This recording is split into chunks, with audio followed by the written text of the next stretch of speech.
அனைவருக்கும் அடியனின் பணிவான வணக்கங்கள். இன்னைக்கு நாம் பார்க்குற தலைப்பு வந்து ஒரு ஜாதகத்தில் தீய கிரகங்களை எப்படி அறிவது. அதாவது பொதுவாகவே ஒரு ஜாதகத்தில் நல்ல கிரகங்கள், தீய கிரகங்கள், நடுநிலையான கிரகங்கள் நம்ம என்ன பண்ணுறோன்னா கிரகங்களை ஒரு 3 வகையாக பிரிக்கிறோம்.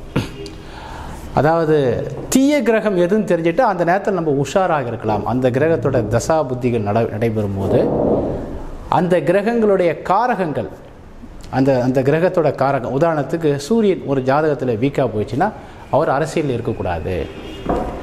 அரசாங்க சம்பந்தமான விஷயத்தில் கவர்மெண்ட் ஜாப்புக்கு அவருக்கு சிறப்பு, கவர்மெண்ட் ஜாப் வந்து அவருக்கு சிறப்பு இல்லாமல் இருக்கும். உடம்புல எலும்புகள் சம்பந்தமான வகையில் பிரச்சனை இருக்கும், தகப்பனார்கிட்ட பிரச்சனை இருக்கும், கண்ணில் பிரச்சனை இருக்கும். இந்த மாதிரி சூரியனுடைய காரகத்தை நம்ம தெரிகிற மாதிரி ஒரு ஜாதகத்தில் எந்த கிரகம் வீக்கு அப்படிங்கிறது முதல்ல அதை பற்றின விஷயத்தை தான் நம்ம பார்க்க போகிறோம். பொதுவாகவே நமக்கு எல்லாருக்கும் தெரிஞ்சது என்னென்னு பார்த்தீங்கன்னா சனி, செவ்வாய், ராகு, கேது இந்த கிரகம் தான் தீய கிரகம் அப்படிங்கிறது ஒரு பொதுவான ஒரு கருத்து. இது வந்து இயற்கை பாவின்னு சொல்கிறது. அதாவது இருக்கிற 9 கிரகத்தில் உங்களுக்கு சனியும் செவ்வாயும் வீரியமான கிரகம்.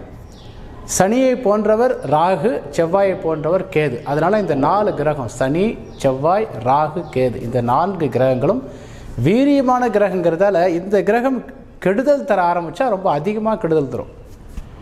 இந்த கிரகங்கள் நன்மையை தர ஆரம்பித்தா நன்மை அதிகமாக தரும். அந்த வகையில் இந்த சனி, செவ்வாய், ராகு, கேது என்ற கிரகம் மட்டும்தான் தீய கிரகம் அப்படிங்கிறதுல. ஏன்னா பொதுவாக நம்ம என்ன பண்ணோம்னா 7 சனி, அஷ்டமத்து சனி அப்படி நம்ம ஜென்ரலாக சொல்கிறோம் இல்லையா, ஒரு ராசியை வைத்து. ஆனால் என்னென்னா ஒரு ஜாதகம் என்பது அது டிகிரி சுத்தமாக கணிக்கப்பட வேண்டும். அதாவது வெறும் ராசி கட்டம் அப்படிங்கிறது என்னன்னு பார்த்தீங்கன்னா அந்த மாதத்தில் பிறந்த எல்லாருக்கும் அதே மாதிரி தான் வரும். அதாவது இன்றைக்கி காலையில் ஒரு 8 மணிக்கு ஒரு குழந்தை பிறக்குதுன்னா இந்த மாதத்தில் 8 மணிலேருந்து 10 மணி வரைக்கும் ஒரு லக்னம் அப்படின்னா அதே லக்னம் தான் இந்த மாதம் ஃபுல்லாக வரும். அப்படின்னா ஒரு மாதத்தில் 12 குழந்தைகள் மட்டும்தான் பிறக்குதா? நீங்கள் கேட்கலாம், இல்லை சார் சந்திரன் 2 நாளைக்கு 1 டைம் மாறுதே. சரி, அப்படி வச்சுக்குவோம். அப்போ மீதி இருக்க கிரகங்கள், பெரும்பாலான கிரகங்கள், இன்னும் சொல்லப்போனால் வருடக்கோள்னு சொல்லக்கூடிய சனி, ராகு, கேதுலாம் கிட்டத்தட்ட ஒரு வருடம் ஒரு ராசியில் இருக்கும். அப்போ அந்த கிரகங்களுக்கு அந்த கிரகத்தில் ஒரு குறிப்பிட்ட லக்னத்தில் பிறந்தவர்கள் எல்லாருக்கும் ஒரே பலன் அப்படிங்கிறது ஒரு சரியான அணுகுமுறை அல்ல. அது இன்ட்யூஷனில் வருது அப்படின்னு சொல்லிட்டு போகலாமே ஒழிய ஜாதக கணித பிரகாரம் பலன்கள் சரியாக வராது. ஒரு ஜாதகத்தில் சனி வந்து ஆட்சியாக இருக்காருன்னா கிட்டத்தட்ட 2.5 வருஷம் ஆட்சியாக இருப்பார். கும்பத்துலேயோ அல்லது மகரத்துலேயோ சனி ஆட்சியாக இருக்கார், அல்லது துலாத்தில் உச்சமாக இருக்காருன்னா 2.5 வருஷம் இருப்பார். அந்த 2.5 வருஷம் ஒரே மாதிரி ஒரு குறிப்பிட்ட லக்னத்துக்கு சனி பலனை தரும்னா தராது. உதாரணத்துக்கு சொல்கிற பாருங்களேன், ஒரு 2 நிமிடம் இடைவெளியில் பிறந்தவர்களுக்கு 2 பேருக்கு ஒரே ராசி கட்டம் தானே, ஒரே அம்ச கட்டம் தானே, ஒரே தசா புத்தி தானே. ஆனால் அவங்களுக்கு ஏன் பலன்கள் மாறுதுன்னா அந்த ஜாதகத்தை டிகிரி சுத்தமாக கணிக்க வேண்டும். அப்படி டிகிரி சுத்தமாக கணிக்கிற பலன் தான் உங்களுக்கு அவங்களுக்குரிய தனித்தன்மையை தெரிவிக்கும். அதாவது ரொம்ப உங்களுக்கு புரிகிற மாதிரி சொல்கிறதுன்னா இந்த உலகத்தில் பிறந்த என்ற ஒரு மனிதனும் ஒரு மனிதன் மாதிரி இன்னொரு மனிதன் இல்லை. அப்போ ஒரே நேரத்தில் உதாரணத்துக்கு 8 மணி 10 நிமிஷத்துக்கு மதுரையில் ஒரு குழந்தை, திருச்சியில் ஒரு குழந்தை, டெல்லியில் ஒரு குழந்தை, மும்பையில் ஒரு குழந்தை, கல்கட்டாவில் ஒரு குழந்தை, சென்னையில் ஒரு குழந்தை பிறக்குதுன்னா இவங்க எல்லாருக்கும் ஒரே ஜாதகம் இல்லை. இவங்க எல்லாருக்கும் ஒரே லக்னமாக தான் இருக்கும். இந்தியாவுக்குள்ளே பிறக்கத்தால் பெரிய அளவுக்கு வேறுபடாது. ஆனால் இவங்க எல்லாருக்குமே லக்னத்துடைய ஆரம்ப டிகிரி வேறு. அதனால் இந்த ஆரம்ப டிகிரியை வைத்து தான் நம்ம என்ன பண்ண போகிறோம்னா ஒரு ஜாதகத்தில் ஒரு கிரகம் நல்ல கிரகமா தீய கிரகமா அப்படின்னு நம்ம டிசைட் பண்ண போகிறோம். அப்போ தீய கிரகங்கிறதுக்கு முன்னாடி ஒவ்வொரு கிரகமும் தன்னுடைய கிரக காரகத்தை விட, ஏற்கனவே சொன்ன மாதிரி சனி, ராகு, கேது இந்த 4 கிரகங்களும் வீரியமிக்க கிரகங்கள் அப்படின்னு தான் நம்ம புரிஞ்சுக்கணுமே ஒழிய இது தீய கிரகங்கள் புரிஞ்சிக்கக்கூடாது. அப்போ எது தீய கிரகம்னா நம்முடைய ஜாதகத்துக்கு, நம்ம ஜாதகத்தை டிகிரி சுத்தமாக கணித்த பிறகு வரக்கூடிய ஜாதகத்திற்கு எந்த கிரகம் தீமை அப்படிங்கிறது பாவ ரீதியாக ஒவ்வொரு கிரகமும் தான் எந்த பாவத்தை தொடர்பு கொண்டுள்ளதோ அந்த பாவத்துக்கு தகுந்த மாதிரி தங்களை பாவனை செய்து கொள்கின்றன, அந்த பாவத்துக்கு தகுந்த மாதிரி தங்களை மாற்றிக்கொள்கின்றன. அந்த அடிப்படையில் நமக்கு புரிந்து கொள்வதற்காக இந்த வீடியோவில் முதல்ல பார்க்குறீங்க, நீங்கள் என்ன பண்ணலான்னா என்னுடைய யூடியூப்பில் அதை கீழே டிஸ்கிரிப்ஷனில் போனீங்கன்னா நீங்கள் நம்மளுடைய சோஷியல் மீடியாஸ் இருக்குது, அந்த சோஷியல் மீடியாஸில் போய் பாருங்கள். வெப்சைட் இருக்குது, ஃபேஸ்புக் இருக்குது, அது நிறைய நம்ம சோஷியல் கம்யூனிட்டிஸ் நிறைய இருக்குது, அதில் போய் பார்த்துக்கலாம். நம்பர் 1. ரெண்டாவது பாவ தொடர்புனா என்னங்கிறது நான் வீடியோவில் கொடுத்துருக்கேன், அதையும் பாருங்கள். அதேமாதிரி நம்முடைய பயிற்சி மையத்தில் ரெகுலராக சென்னையில் ஸ்ரீ பிரகஸ்பதி ஜோதிட பயிற்சி மையங்கிறது கடந்த 25 வருடமாக நம்ம ஜோதிட பயிற்சி கொடுத்துட்டு வரோம். இது சம்பந்தமான விஷயத்தில் நீங்கள் கீழே சோஷியல் மீடியாவில் வந்து டிஸ்கிரிப்ஷனில் கீழே இருக்கிற சோஷியல் மீடியாவில் பார்த்தா போதும். அது மட்டும் இல்லாமல் ஒவ்வொரு மாதமும் 2வது சனிக்கிழமை நம்முடைய பழைய மாணவர்களை ஒரு சந்திக்கக்கூடிய மீட்டிங் இருக்குது. இது வந்து கிட்டத்தட்ட 200 மீட்டிங்க்கு மேலே நம்ம நடத்தியிருக்கோம். நம்ம இப்போ நடத்தக்கூடிய மீட்டிங் வந்து 206வது மீட்டிங் நினைக்கிறேன். வருகின்ற சனிக்கிழமை, அதாவது வருகின்ற சனிக்கிழமை வந்து இந்த மீட்டிங் நடக்குது. இந்த மீட்டிங்கில் யார் வேணால் கலந்துக்கலாம். அதாவது இந்த மீட்டிங்கில் வந்து நம்முடைய பயிற்சி மையத்தில் வந்தவங்க தான் கலந்துக்கணும்னு அவசியம் இல்லை. இந்த மீட்டிங்கில் யார் வேணாலும் கலந்துக்கலாம். இந்த மீட்டிங்கில் சிறப்பு விருந்தினராக சென்னை வேலூர் திருப்புத்துறையை சார்ந்த ஜோதிட ஆச்சாரியா பாபுராவ் அவர்கள் வந்து கலந்துக்கிறாரு. ஒவ்வொரு மாதமும் நம்முடைய பயிற்சி மையத்தில் நம்முடைய முன்னாள் மாணவர்களில் சிறப்பாக செயல்படுறவங்கள நம்ம வந்து சிறப்பு விருந்தினராக கூப்பிட்றோம். திரு பாபுராவ் அவர்கள் வந்து கிட்டத்தட்ட ஜோதிட துறையில் 30 வருடங்கள் அனுபவம் பெற்றவர். திருப்பத்தூர் ஏரியாவில் மிக பிரசித்தி பெற்ற ஜோதிடர். கடந்த ஒரு 6 வருடமாக அடியனிடம் ஜோதிடம் கேபி முறையை பயின்று வருகிறார். அவர் தன்னுடைய கருத்துக்களை இந்த கருத்தரங்கத்தில் கலந்து அவர் சொல்வார். அவர் இந்த கருத்தரங்கத்தில் லக்ன பாவத்தை பற்றி டிஸ்கஷன் நடக்கிறோம். அதேமாதிரி நம்முடைய யூடியூப் வாசகர்கள், புத்தக வாசகர்கள், பழைய மாணவர்கள் இந்த கருத்தரங்கத்துக்கு வரலாம். இதற்கான கட்டணம் வந்து வெறும் 150 ரூபாய் தான். சனிக்கிழமை 2 மணிலிருந்து 5 மணி வரைக்கும். நம்முடைய பயிற்சி மையத்தில் படித்தவர்கள் மட்டுமல்லாமல் வெளியிலிருந்து வரக்கூடிய ஜோதிட ஆர்வலர்களும் இந்த கருத்தரங்கத்தில் கலந்துக்கலாம் அப்படின்னு நான் சொல்லிக்கிறேன். அதேமாதிரி ஒவ்வொரு மாதமும் கடைசி வாரம் நேரடி கிளாஸ், 3 நாள் நேரடி பயிற்சி, அதுவும் இந்த மாதம் 26, 27, 28 நடைபெறுகிறது. அதுலேயும் கலந்துக்கலாம். அது சம்பந்தமான விஷயத்தை எனக்கு ஃபோன் பண்ணி கேட்டீங்கன்னா நான் சொல்லுவேன். நான் இப்போ இந்த ஜாதகத்துக்கு நம்ம போவோம். அதுக்கு முன்னாடி இந்த ஜாதகத்துடைய ஸ்க்ரீன்ஷாட், இந்த ஜாதகம் வந்து பார்த்திங்கன்னா 5/8/1980 இந்த ஜாதகத்தை வைத்து இந்த ஜாதகத்தில் எப்படி நம்ம தீய கிரகங்களை நம்ம கண்டுபிடிக்கிறோன்னு பார்ப்போம். 5/8/1980 இந்த ஜாதகர் பிறந்திருக்காரு. பிறந்த நேரம் வந்து 10:57 கொடுத்தாரு. ஒரு 10 செகண்ட் நான் ரூலிங் பிளான்ட்டை வச்சு இன்க்ரீஸ் பண்ணிக்கிறேன். 10:57 10 பிளேஸ் ஆஃப் பர்த் சென்னையில் பிறந்திருக்காரு. பிறக்கும் போது அவருக்கு இருக்கிற தசா புத்தி வந்து சந்திர தசை 8 வருடம் 8 மாதம் 3 நாட்கள். இதான் அவருடைய பர்த் டீட்டெயில்ஸ்.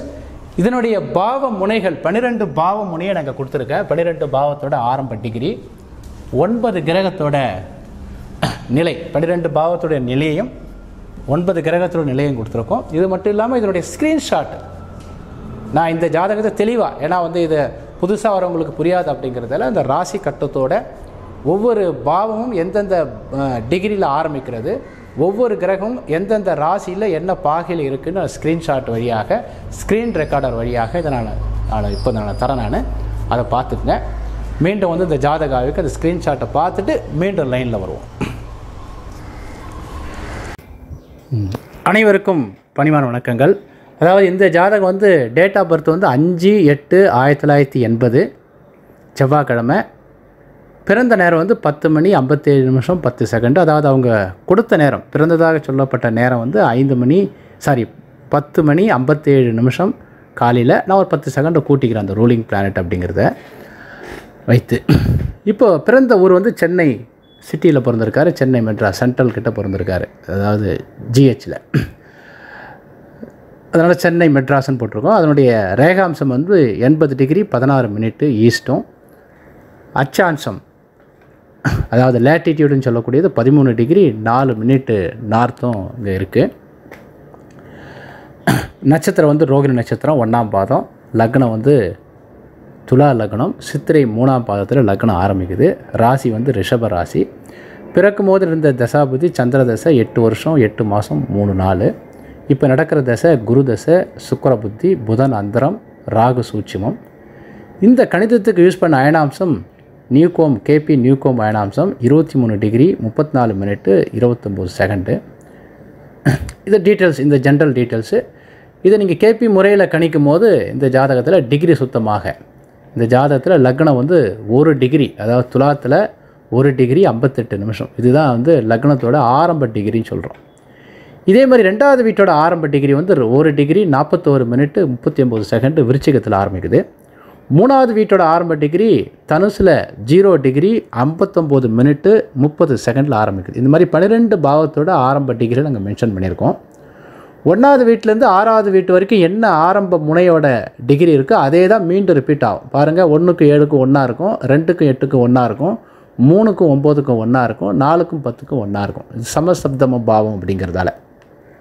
அதேமாதிரி கிரகங்களுடைய நிலை சூரியன், புதன், ராகு எல்லாம் வந்து பார்த்திங்கன்னா உங்களுக்கு கடகத்தில் இருக்குது. அதனுடைய பாகை இங்கே கொடுத்துருக்கேன். கிரகங்களுடைய பாகையும் பாவங்களுடைய ஆரம்ப டிகிரியும் இங்கே கொடுத்துருக்கோம். அதை கொஞ்சம் விரிவாக பண்ணுறதுக்காக பாவ ஆரம்ப முனைகள் ஒவ்வொரு பாவத்தையும் ஆளக்கூடிய கிரகம். இப்போ உதாரணத்துக்கு 1வது வீடு உங்களுக்கு துலாத்தில் இருக்கு இல்லையா, சித்திரை 3வது நட்சத்திரத்தில் 1வது வீடு ஆரம்பிக்குது.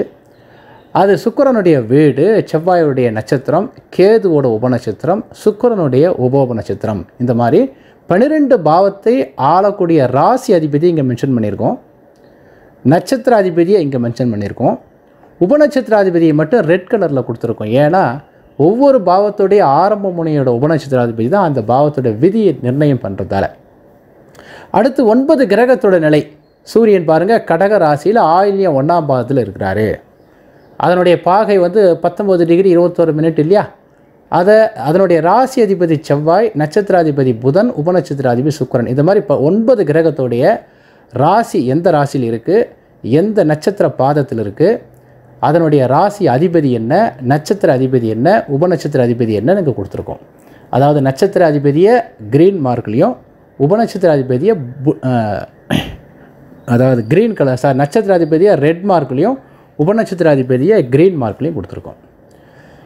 அதுக்கப்புறம் 12 பாவத்துடைய தொடர்புகள். இது வந்து இதுதான் 12 பாவத்தோட தொடர்புகள். எந்தெந்த பாவங்கள் எப்படி தொடர்பு கொள்ளுது, எந்தெந்த கிரகங்கள் எப்படி தொடர்பு கொள்ளுது அப்படின்னு கொடுத்துருக்கோம். அதே மாதிரி நம்ம சாஃப்ட்வேரில் கிராஃப் ஒவ்வொரு பிளானட்டோட ஸ்ட்ரென்த்து இங்கே பார்த்தீங்கன்னா தெரியும். புதனும் கேதுவும் ரொம்ப கம்மியான மார்க்கு, சனி குரு இதெல்லாம் வந்து நல்ல பொருளாதாரத்துக்கு நல்ல உயர்ந்த மார்க்குன்னு சொல்லியிருக்கோம். அதே மாதிரி இது புற வாழ்க்கைக்கு, அக வாழ்க்கைக்கு ஒரு கிராஃபு. ஓகேங்களா, இந்த மாதிரி இருக்குது. இப்போ நம்ம இந்த ஜாதகத்தை எப்படி ஆய்வு பண்ணுங்கிற விஷயத்தை நாம் வந்து பார்ப்போம். நன்றி, வணக்கம்.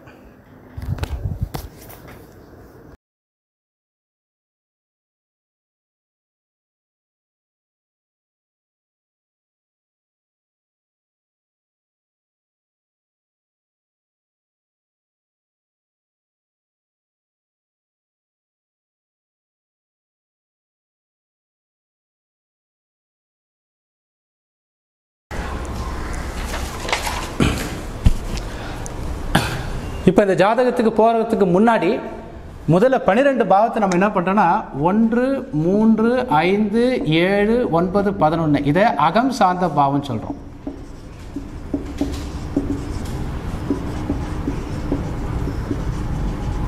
அதே மாதிரி 2, 4, 6, 8, 10, 12 நம்ம என்ன பண்ணுறோம், புறம் சார்ந்த பாவங்கள் சொல்கிறோம். அகம் சார்ந்த பாவங்கள், புறம் சார்ந்த பாவங்கள் அப்படின்னு 12 பாவத்தை 2 வகையாக பிரிக்கிறோம். அதாவது மனித வாழ்க்கை என்பது அக வாழ்க்கை, புற வாழ்க்கைன்னு 2 கூறுகள் இருக்குது. இதுதான் நம்மளுடைய முன்னோர்கள், தமிழ் சான்றோர்கள் கிட்டத்தட்ட 4000 5000 வருடத்துக்கு முன்னாடி சங்க இலக்கியங்களில் அகநானூறு புறநானூறு. அகம் என்பது உள்ளே, புறம் என்பது வெளியே. அப்போ அகம் என்பது உள்ளேனா மனமகிழ்ச்சி, சந்தோஷம், இதெல்லாம் அகம் சார்ந்ததுன்னு சொல்கிறோம். ஒரு மனிதன் தான் மட்டுமே உணரக்கூடிய விஷயங்கள் எல்லாமே அகம் சார்ந்தது. நம்ம உடம்புக்கு வெளியில் இருக்கிற விஷயங்கள் அனைத்தும் புறம் சார்ந்தது. அதாவது இது எப்படி புரிஞ்சுக்கிறேன்னு பார்த்தீங்கன்னா, பர்சனல் லைஃப், அஃபிஷியல் லைஃப்னு சொல்லலாம். அகம் என்பது 4 சுவத்துக்குள்ளே, நமக்குள்ளவே, நம்ம குடும்பத்துக்குள்ளே, நம்ம வீட்டுக்குள்ளே நடக்கக்கூடிய விஷயங்கள் அகம் சார்ந்தது. அகம்னா உள்ளே. புறம் எல்லாருக்கும் தெரிந்த வாழ்க்கை அப்படிங்கிறது புறம். பொதுவாக ஒருத்தர் நல்லவரா கெட்டவரா அப்படிங்கிறது அவருக்கு மட்டும்தான் தெரியும். அவரை சார்ந்த நெருங்கிய வட்டத்தில் இருக்கிறது தான் தெரியும். அவர் செல்வந்தரா என்பது எல்லாருக்கும் தெரியும். அப்போ என்னன்னு பார்த்தீங்கன்னா, இந்த இரட்டைப்படை பாவங்கள் பொருள் சார்ந்த வாழ்க்கையை குறிக்கக்கூடியது. இந்த வாழ்க்கைக்கு பொருள் சார்ந்த வாழ்க்கை, இது அகம் சார்ந்த வாழ்க்கை. அகம் சார்ந்த வாழ்க்கைனா என்ன? கல்வி, மனமகிழ்ச்சி, ஆரோக்கியம், இதெல்லாம் அகம் சார்ந்த காரங்கள். புறம் சார்ந்த காரங்கள் அதாவது கல்வி, மனமகிழ்ச்சி, ஆரோக்கியம், திருமண வாழ்க்கை, குழந்தை பிறப்பு, வீட்டுக்குள்ளே இருக்கக்கூடிய மனசு சம்பந்தமான விஷயங்கள் அனைத்தும் அகம் சார்ந்தது. புறம் சார்ந்தது எல்லாமே மெட்டீரியலை சார்ந்தது. உத்தியோகம், தொழில், சொத்து சேர்க்கை, இதெல்லாம் புறம் சார்ந்தது. இது எல்லாம் ஏற்கனவே நம்முடைய பழைய மாணவர்களுக்கு தெரியும். இருந்தாலும் புதுசாக இன்றைக்கி தான் இந்த வீடியோ பார்க்குறவங்களுக்கு தெரியணுங்கிறதுக்காக நான் சொல்கிறேன். என்னுடைய பழைய வீடியோ போய் பார்க்கறதுனா இதே இதில் டிஸ்கிரிப்ஷனில் இந்த பாவ தொடர்புனா என்னென்னு போய் போட்டிருப்போம், அதையும் நீங்கள் பார்க்கலாம். அப்போ 2 பிரிவாக பிரிச்சிட்ட பிறகு இந்த அகம் சார்ந்த விஷயத்துக்கு தலைமை தாங்கக்கூடிய பாவம் 1வது பாவம், அகத்தின் தலைமை. 1வது வீடு அகத்தின் தலைமை, 2வது புறத்தின் தலைமை. அப்போ அகத்தோட தலைமை, அகம் என்பது லக்னம். லக்னம் என்பது எதையும் அனுபவிக்கிற யோகங்கிறதா லக்னம். அப்போ இந்த 1வது பாவத்தோட நோக்கமே லக்னத்தை டெவலப் பண்ணுறது தான். ஏன்னா ஒவ்வொரு பாவத்துக்கும் 3வது பாவம் அந்த பாவத்தை அப்படியே டெவலப் பண்ணிக்கிட்டே போகக்கூடிய பாவம். இது பரிணாம பாவங்கள் சொல்லுவோம். அதேமாதிரி 2வது பாவத்துடைய இரட்டைப்படை புறம் சார்ந்த பாவத்தோட தலைமை 2வது வீடு. ஏன்னா புறம் அப்படிங்கிறது பணத்தை பேஸ் பண்ணி தான், பொருளாதாரத்தை பேஸ் பண்ணி தான் அந்த அஃபிஷியல் லைஃபே இருக்குது அப்படிங்கிறதுலாம் நம்ம மேற்பிச்சுக்கிறோம். அப்போ ஒருத்தருக்கு பணம் மட்டுமே இருக்குது, ஆனால் மகிழ்ச்சி சந்தோஷம் இல்லைன்னா அது லைஃப் இல்லை இல்லையா? அப்போ மனிதனுக்கு அகமும் வேணும், புறமும் வேணும். அப்போ இந்த அகம் அப்படிங்கிற விஷயத்தோட எல்லா ஒற்றைப்படை பாவத்திலையும் எல்லா ஒற்றைப்படை பாவமும் இரட்டைப்படை பாவத்தை எதிர்க்கக்கூடிய பாவம். அப்போ புறம் அப்படிங்கிற பாவங்களில் எது ரொம்ப முக்கியமான பாவம் அப்படின்னு பார்த்தீங்கன்னா, இந்த புறம் என்பது நமக்கு வரணும் அப்படின்னா, இந்த பணம்ங்கிறது நமக்கு வரணும்னா தொழில் ரொம்ப முக்கியம் இல்லையா? அப்போ தொழிலுங்கிறது 10வது பாவம். இதான் தொழில் அந்தஸ்துன்னு சொல்கிறோம். இந்த 10ஆம் பாவத்தை கெடுக்கக்கூடிய பாவம் எதுன்னா 5, 9. ஓகேங்களா? இந்த 10ஆம் பாவத்தை கெடுக்கக்கூடிய பாவம் 5, 9. அப்போ இந்த 5, 9 தான் இந்த புறம் அப்படின்னாவே வீட்டுக்கு வெளியில் எதுக்கு போகிறான் ஒரு மனுஷனா? தொழில் செய்ய தான் போகிறான். அந்த வகையில் புறம் என்பது உங்களுக்கு இந்த இரட்டைப்படை பாவத்தில் வலுவான பாவம் எழுதுனா 10வது பாவம் தான். அந்த 10ஆம் பாவத்தை கெடுக்கக்கூடிய பாவம் 5, 9. இந்த 5, 9 நம்ம தர்மம் சொல்லுவோம். தர்மம்னா என்னன்னு பார்த்தீங்கன்னா கர்மத்தை இழக்கிறதுக்கு பேர் தான் தர்மம் பேர். கர்மம்னா பொருள். நம்ம ஏற்கனவே படிச்சிருப்போம், ஏற்கனவே ரெகுலராக வீடியோ பார்க்கணும் தெரியும். 1, 5, 9, 2, 6, 10, 3, 7, 11, 4, 8, 12 படிச்சிருப்பேன் இல்லையா? அதாவது இது தர்மம், கர்மம், காமம், மோட்சம்னு 4 செட்டப்பாக பிரிச்சிருப்போம். அப்போ இந்த பொருளை இழப்பது இது அறம், பொருள், இன்பம், வீடுன்னு பிரிச்சிருப்போம். அப்போ பொருளுக்கு 12வது பாவம் தான் 5, 9. 2, 6, 10, 6, 10ங்கிற பாவத்துக்கு அப்படியே 12வது பாவம் தான் 5, 9. அதனால் இந்த 5, 9 என்பது அகம் சார்ந்த பாவங்களில் கெடுதல் செய்யக்கூடிய பாவம். ஏன்னா மனுஷன் சந்தோஷமாக மட்டும் இருக்கிறான், ஆனால் அவனுக்கு எந்த தொழிலும் இல்லை அப்படின்னா அவனுடைய லைஃப் வளர்ச்சி அடையாது. அதனால தான் பார்த்தீங்கன்னா இந்த அகம் சார்ந்த பாவத்தில் 5, 9 என்பது தீய பாவம். புறம் சார்ந்த பாவத்தில் புறம் சார்ந்த பாவத்தில் லக்னத்தை கெடுக்கக்கூடிய பாவம் எதுன்னு பார்த்தீங்கன்னா 8, 12 தான். அப்போ 5, 9, 8, 12 தான் ஒரு ஜாதகத்தில் எந்தெந்த கிரகம் 5, 9, 8, 12 தொடர்பு கொள்கிறதோ அந்த கிரகம் தான் அந்த ஜாதகத்தில் தீமையான கிரகம், அந்த ஜாதகத்துக்கு தீமை செய்யக்கூடிய கிரகம். மீதி இருக்கிற 1, 3, 7, 11 என்பது அக வாழ்க்கையை அதிகமாக கொடுக்கும், புற வாழ்க்கையை கொஞ்சம் கம்மியாக கொடுக்கும். 2, 4, 6, 10ங்கிற பாவம் புற வாழ்க்கையை அதிகமாக கொடுக்கும், அக வாழ்க்கையை கொஞ்சம் கம்மியாக கொடுக்கும். இதை தான் நம்ம என்ன பண்ணுறோன்னா இந்த மாதிரி டேபிள் போட்டுடுறோம். 2, 4, 6, 10ங்கிற 4 பாவமும் அகத்துக்கு 30 மார்க்கும் புறத்துக்கு 70 மார்க்கும். அப்போ இதில் அகம் இருக்குது. ஏன் அகம் இருக்குன்னா இது 1வது பாவத்தை கெடுக்கல அப்படிங்கிறதால. அதேமாதிரி 1, 3, 7, 11ங்கிற இந்த பாவங்கள் அகம் சார்ந்த பாவம் தான். அதனால் அகம் என்பது 70%, புறம் என்பது 30% இருக்குது. ஆனால் 5, 9ங்கிற பாவம் அகம் மட்டுமே இருக்குது. அகம் என்பது 100%, புறம் என்பது வெறும் 0%, புறமே இல்லை. ஆனால் மனசுக்கு மகிழ்ச்சி மட்டும் இருக்குது, ஆனால் பொருளாதாரத்தை உருவாக்க முடியாது. அதனால் அதுவும் தீமை தான். அதனால தான் ரெட் மார்க்கில் போட்டிருக்கேன்.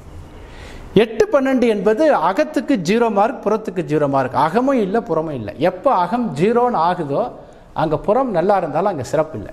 அந்த வகையில் இதுதான் ரூல். அப்போது ஒரு ஜாதகத்தில் 12 பாவங்களில் 5, 9, 8, 12 எந்த கிரகம் தொடர்பு கொள்கிறதோ அந்த கிரகம் தான் தீமை.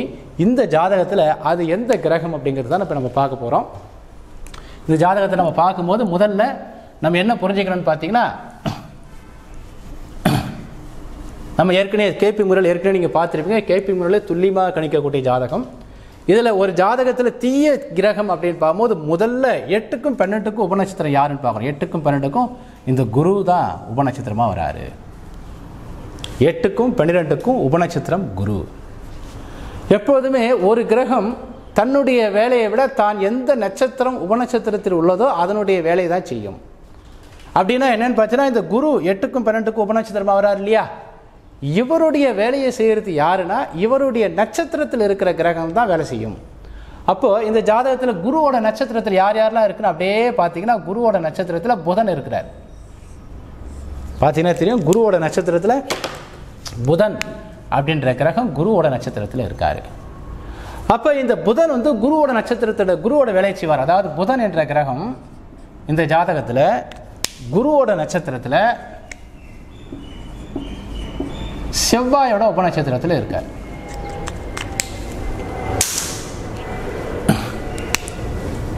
புதன் வந்து குருவோட நட்சத்திரத்தில் செவ்வாயோட உபநட்சத்திரத்தில் இருக்கார். அதாவது குரு என்ற கிரகம் 8க்கும் 12க்கும் உபநட்சத்திரம். அப்போ இந்த குருவோட நட்சத்திரத்தில் யார் இருக்காங்களோ அவங்க தான் குருவோட வேலை செய்வாங்க. அவங்க தான் இந்த 8க்கும் 12க்கும் உண்டான வேலை செய்வாங்க. அந்த வகையில் இந்த ஜாதகத்தில் புதன் எந்த வீட்டுக்கு உபநட்சத்திரம், இந்த ஜாதகத்தில் பார்த்தீங்கன்னா 5வது வீட்டுக்கும் 9வது வீட்டுக்கும் உபநட்சத்திரம். அப்போ 5, 9 நீங்கள் போட்டுருவோம்.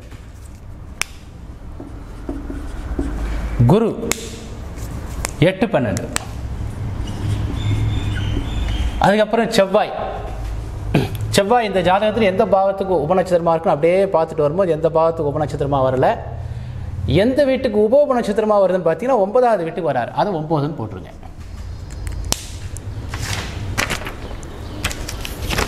ஓகேங்களா? அப்போ என்னன்னு பார்த்தீங்கன்னா, இந்த இடத்துல புதன் தான் இந்த ஜாதகத்தில் தீமையான கிரகம். புதன் என்ன வந்து 8, 12க்கு உண்டான வேலையை செய்கிறதால இந்த ஜாதகத்தில் புதன் என்ற கிரகம் தான் தீமையான கிரகம். ஏன்னா அது குருவோட நட்சத்திரத்தில் இருக்கிறதால. ஏன்னா 8, 12 தீமைங்கிறதால ஒரு கிரகம் எந்த நட்சத்திரத்தில் உள்ளதோ அதற்கு தகுந்த மாதிரி தன்னை மாற்றிக்கொள்கிறது. அப்படிங்கிற வகையில் இந்த புதன் குருவோட நட்சத்திரத்தில் இருக்கிறதால புதன் வந்து தீமையான கிரகம். இது ஃபஸ்ட்டு ரூலு. 2வது ரூலு, எந்த குருவோட உபநட்சத்திரத்தில் எந்த கிரகம் இருக்குது. அதாவது குருவோட நட்சத்திரத்தில் பார்த்துட்டோம். அதுக்கப்புறம் குருவோட உபநட்சத்திரத்தில், அதாவது ஒரு கிரகம் தான் நின்ற நட்சத்திரம் உபநட்சத்திரத்துடைய வேலை தான் செய்யும். ஒரு கிரகம் தான் நின்ற நட்சத்திரம் உபநட்சத்திரம். அப்போ இந்த புதன் வந்து குருவோட நட்சத்திரத்திலையும் செவ்வாயோட உபநட்சத்திரத்தில் இருக்கிறதால இந்த 8, 12க்கு உண்டான வேலையையும் 9வது வீட்டுக்கு உண்டான வேலையும் இந்த புதன் செய்வார். அதுக்கப்புறம் இந்த குருவோட உபநட்சத்திரத்தில் யார் இருக்காங்கன்னு அப்படியே பார்த்துட்டு வந்தீங்கன்னா ராகுவும் கேதுவும் தான் இருக்காங்க. ராகுவும் கேதுவும் தான் குருவோட உபநட்சத்திரத்தில் இருக்காங்க. அப்போ ராகு கேது இந்த கிரகமும், அப்போ புதன் ராகு கேது இந்த கிரகங்கள் 8, 12வது வீட்டை தொடர்பு கொள்கின்றன.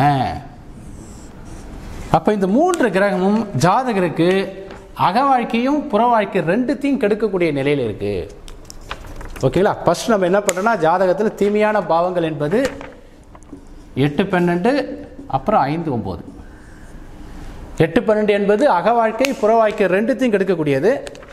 5, 9 என்பது அக வாழ்க்கையை கெடுக்காம புற வாழ்க்கையை மட்டும் கெடுக்கக்கூடிய, தன்னுடைய பொருளாதாரத்தை முழுசாக கொஞ்சம் கொஞ்சமாக இழக்கக்கூடியது தான் இந்த 5, 9. அப்போ முதல்ல நம்ம என்ன பண்ணுறோம், இந்த ஜாதகத்தில் 8யும் 12யும் தொடர்பு கொள்ளக்கூடிய கிரகம் யாருன்னு பார்க்கும்போது 8க்கும் 12க்கும் உபநட்சத்திரம் குரு. இந்த குருவோட நட்சத்திரத்தில் யார் யாரெல்லாம் இருக்காங்களோ இவங்க எல்லாம் குருவோட ஏஜென்ட்டாக செயல்படுவாங்க. குருவோட நட்சத்திரத்தில் புதன் இருக்கார். பார்த்தீங்களா? புதன் வந்து குருவோட நட்சத்திரத்தில் இருக்கார்.